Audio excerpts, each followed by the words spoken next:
Penjaga baru, bahagian 1. Korang berdua jangan nakal-nakal. Dengar cakap Atuk. Ingat tu. Kalau selesai semua, esok Opah balik. Cepatnya balik. Hai, tak nak bagi kita orang balik ke? Tak. Nak. Balik cepat ya, Opah. Akak. Alam, jaga cucu aku baik-baik tau. Yelah. Dah. Jom pergi rumah Atuk. Kiri kanan sana. Kiri kanan. Atuk, kita orang dah taruh beg dalam bilik. Atuk, buat apa ni? Siap-siap nak pergi sungai. Pancing ikan. Nak? Nak!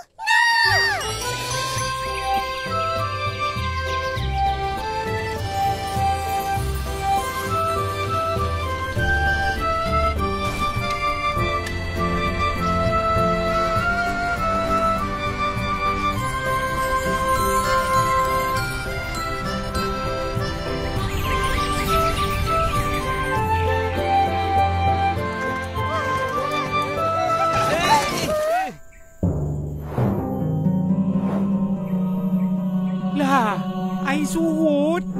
Tak ada air. Tak dapatlah memancing.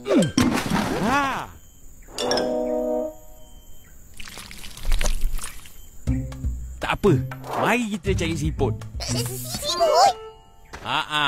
Mari cepat. Tolong kutip. Nanti boleh makan. Geli. Atuk, siput mana boleh makan? Itulah kau orang tak tahu. Mari sini tuan. Jaga-jaga, licin. Ish, banyaknya nyamuk. Ini namanya siput belitung. Sebab bentuk cekerangnya yang berbelit-belit. Tapi, orang biasa panggil siput sedut. Sebab bila nak makan, kita kena sedut dia. Pui, tertelan nyamuk pula.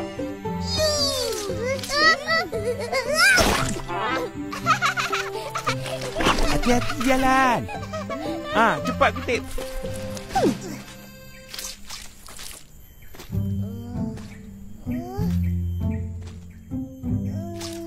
Tak ada pun. Tengok betul-betul. Dia kelihatan sama macam lumpur. Tu.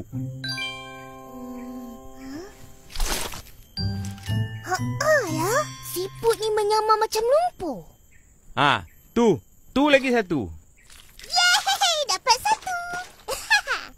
Memang susah nak nampak lah, Atuk.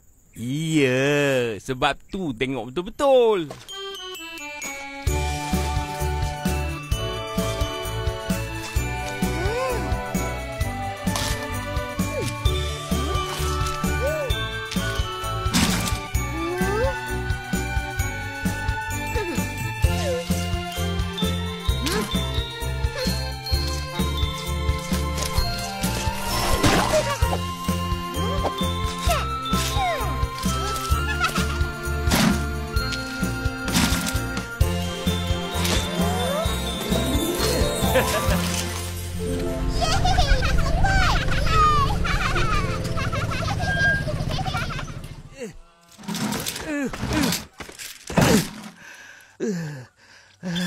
Aku turun dulu. Nak tolong? Tak payah. Orang pergi mandi. Bersihkan lumpur dulu sebelum masuk rumah. Atuk nak masak malam ni ke? Tak, masak esok. Siput ni kena bersihkan dulu semalaman dengan ampas kelapa. Kalau tidak, isi dia rasa lumpur.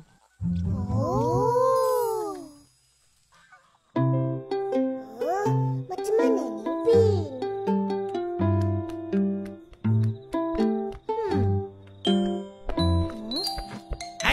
Tak mandi lagi. Mana bilik air? Kita orang tak jumpa pun. Lah, tu.